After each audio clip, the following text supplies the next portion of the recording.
I don't really talk about this with people. Not because I'm afraid they won't believe me, but because I don't want to remember it. And I've tried to forget. I really have. But some nights when I'm alone and everything gets too quiet, I still hear her. It happened 5 years ago when I took a job as a night shift security guard at an old, half-abandoned hospital on the edge of town.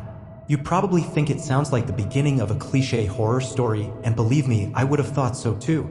But this wasn't a story. This was real. And it changed who I am forever. After getting laid off from my warehouse job, I was desperate. Bills were piling up, my car was on its last legs, and I had rent due. That's when I saw the ad. Night security, St. Augustine Medical Center, North Wing. $27 per hour, 10 p.m. to 6 a.m. Easy shift, minimal supervision. Too good to be true? Definitely. But I applied anyway. Within 24 hours, I got a call back. No interview, just a quick phone screening. They asked if I had a clean record and could start immediately. I lied about both and got the job. The first red flag should have been how easy it was to get hired. The second should have been how eager they were for me to cover the North Wing. The guy training me, Rick, was in his 50s, overweight, and smelled like stale cigarettes and coffee. He barely looked me in the eye when he said, "North Wing's easy. No patients there anymore. Just do your rounds, scan the checkpoints, don't mess with the elevators, and avoid Sublevel 2. I laughed, thinking he was messing with me. But he didn't crack a smile. "I'm serious. Don't go down there. Even if the elevator opens. Even if you hear something. Just leave it." I thought maybe there were some structural issues down there or maybe a chemical spill. But I shrugged it off. The job was simple enough. Sit in the security office, walk the halls every hour, scan a little device on mounted tags to prove I'd done my rounds. Rinse and repeat. The first few nights were boring. The hospital wing was completely dead, no staff, no patients. Just long, empty corridors with flickering lights, beige walls, and that distinct hospital smell, sterile and dusty with a faint undercurrent of something older. Something rotten. The silence was the worst part. You don't really understand how loud silence can be until you're walking down a hallway with nothing but your own footsteps echoing around you. Occasionally, I'd hear the building creak, old pipes shifting, or what I told myself was the wind brushing against a cracked window. But on the fourth night, things changed.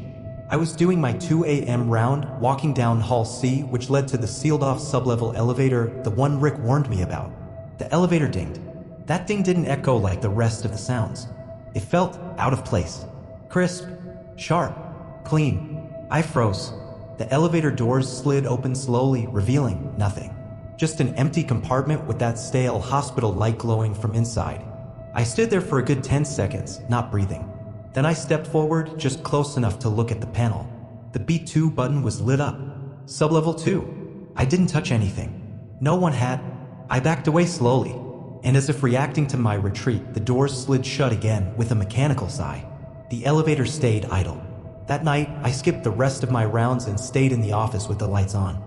The next night, I came in on edge but convinced myself it was a fluke. Maybe some electrical issue. Maybe a time test or something. I made it to 3 a.m. without anything weird. I started feeling brave again. Dumb. Then, I heard something on the hallway camera feed. A clang from the north stairwell.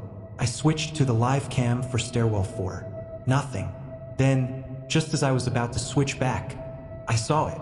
A woman, barefoot, in a hospital gown, standing at the base of the stairwell. Her hair was long and matted, hanging over her face. Her arms dangled unnaturally. One leg was twisted inward like it had been broken and never healed. She looked like she'd been down there for a long, long time. She looked straight into the camera. Then she said it. "Ryan." I dropped my coffee. "My name." She said my name. No audio was wired into the feed, but I swear to you on everything, I heard her say it, clear as day, as if she whispered it right behind me. I spun around so fast I nearly fell out of my chair. No one was there, but I didn't finish my shift. I left. I should have quit. I should have walked away. But $27 per hour was more than I'd ever made, and I was behind on rent. Desperation does weird things to your judgment. On the 7th night, I did what I was warned not to. The elevator to sublevel 2 opened again. But this time, there was blood on the floor. A small smear, like something had been dragged inside. I stood frozen, staring at the mess. Then, and I still don't understand why, I stepped into the elevator. The doors shut immediately, and we descended. No buttons were pressed. No sounds were made. The panel didn't even light up. The ride down felt longer than it should have. Easily a minute, maybe more. When the doors opened, it was pitch black. The emergency lights flickered faintly along the walls, casting everything in a sickly red glow. The hallway was wrong. The walls were stained. The floor was sticky. And the smell, a mix of rot, metal, and mold, was unbearable. I should have turned around, but I saw her, standing at the end of the hall. The woman. She started walking toward me, not limping like before, but gliding, like her feet weren't quite touching the ground. "Why did you leave me, Ryan?" Her voice was like a wet whisper echoing inside my skull. I ran. I don't even remember getting back in the elevator, but I remember the doors slamming shut just as she reached me. And I remember the scratches on the metal. 3 long, rust-colored lines down the inside of the door. I took 2 days off after that. No one called. No one asked where I was. It's like they expected it. When I came back, Rick was gone. A new guy was working the day shift. When I asked where Rick went, he just said, "Didn't show up one day. Left his uniform in the locker room." That happens a lot here. That night, I brought a flashlight and a pocket knife, like either of those would help. I went down to Sublevel 2 again, voluntarily this time. I had to know.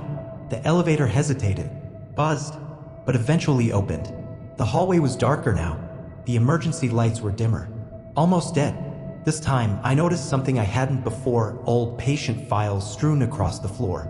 Records, x-rays, photos. I picked one up. Patient, Helen Merrow. Date of death, March 18th, 1989. Status, deceased, do not reassign. There were red stamps all over it. Scribbles in marker. But one note stood out. Refuses to leave. See room B213, locked for safety. That's when I knew this wasn't some random ghost. Helen Merrow had been real, and she had died here. I made it to room B213. The door was rusted shut, but I forced it open. Inside was devastation. The walls were scratched. The bed was overturned. The mattress was torn to pieces. On the far wall, written in what I swear was blood, were the words, "I'm still here." And then I saw her again in the reflection of the broken window pane. She was standing behind me. Her face wasn't right. Her eyes were missing and her mouth was just open. Too wide, like her jaw had unhinged. She didn't move. She just watched me. I turned around and she was gone, but I felt her breath on my neck. I ran. I didn't even care about the elevator. I took the stairs. Every floor I passed, I heard whispers. They all said the same thing. "Ryan, why did you leave me?" Over and over. I burst through the emergency exit and collapsed in the parking lot, shaking, crying. I never went back. I tried to tell someone, the company, the police, anyone, but no one listened. The hospital shut down 6 months later. The North Wing was demolished. But I still dream about her. I still hear her voice. And sometimes when I pass an elevator and it opens without anyone inside, I hear the faintest whisper. "Come back."